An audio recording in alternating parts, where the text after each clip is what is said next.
ഇദ്ദേഹമാണ് നമ്മുടെ ദഫിൻ്റെ ക്യാപ്റ്റനും കോച്ചുമായ ജാഫർ ഇട്ടമൽ. ഇദ്ദേഹത്തിൻ്റെ നേതൃത്വത്തിലുള്ള അതിമനോഹരമായ ദഫ് ഇന്ന് മടക്കരയിൽ നടന്ന നബിദിന ഘോഷയാത്രയിൽ നമ്മൾ കണ്ടു.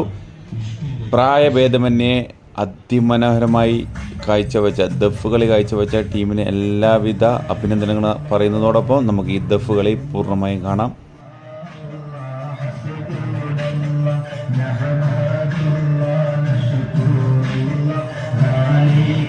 فضل